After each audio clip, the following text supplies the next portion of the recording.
I'm mixed with Black and Mexican, or Hispanic. And whenever I was younger, I used to live down in the valley, and me and my dad and my brother were like the only Black people there. I'm an immigrant, and so when I first got here, I didn't speak very good English. Like, it wasn't. I had to take a lot of ESL classes and stuff, or speech classes. A lot of through my childhood, because like I'm Muslim and my mom wears a burqa, which is like a veil over the head. So a lot of times getting racially profiled with my mom for fitting a certain description.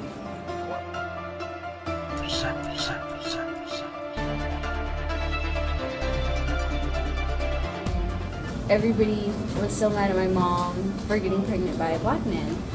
And they were just really upset that me and my brother didn't look like them. So everywhere I went, pretty much, everybody was just like really, well, not everybody, but some people were just like really rude. Not necessarily in America, racism. While visiting my home country of Pakistan for being American, my life was targeted numerous times while on vacation. Something that I've always heard most of my life is that you talk white. And I always thought that was stupid, because you can't talk a color. And then I never really thought about it like that until somebody brought it up or somebody said it. And I don't know. I've never really fully fit in with either like African American culture here in America.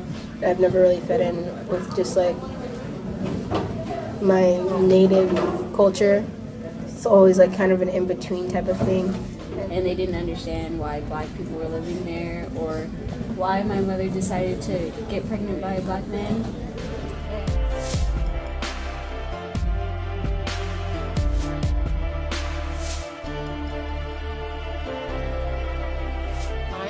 Like more recently, I think my brother was dropping me off to like band practice in the morning, and we got like pulled over, and we weren't even that far from our house, but we got pulled over early in the morning, and I was telling him to rush a little bit because I was late. And the guy who pulled us over, he was a Black cop, but like he looked like, I don't know, he looked irritable, and there was like another cop watching him with him, and it was like he was white. And the guy, like, he was just really standoffish to begin with. And he's like, you guys know why I pulled you over?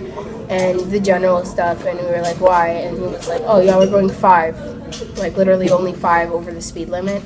And I was just like, okay. And then he started asking more personal questions. And like, y'all, where do y'all live? And da-da-da-da. Like, and I was just looking at him like, those aren't, you don't need to know those. That's like out of your, all you have to do is tell us what we did wrong. You don't need to ask all these personal questions.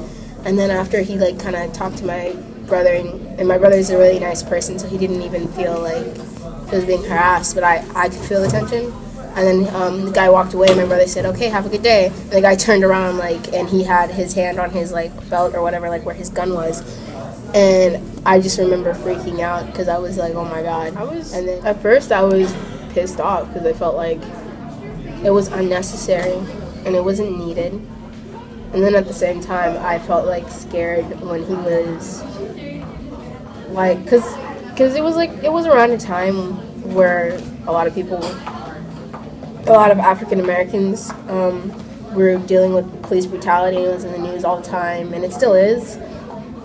And I don't know, it's just like those things were already in my head, and like all I was thinking was that we're gonna be like another case. We're not gonna be like another thing on the news about like, hey, these Black kids got shot up or something.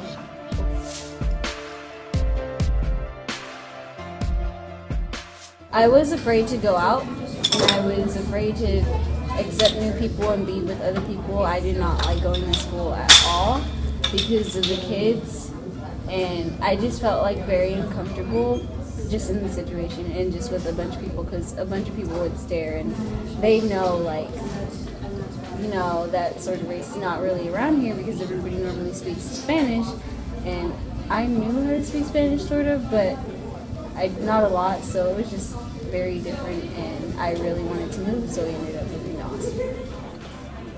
it shows how serious even the matter of race can be for certain people.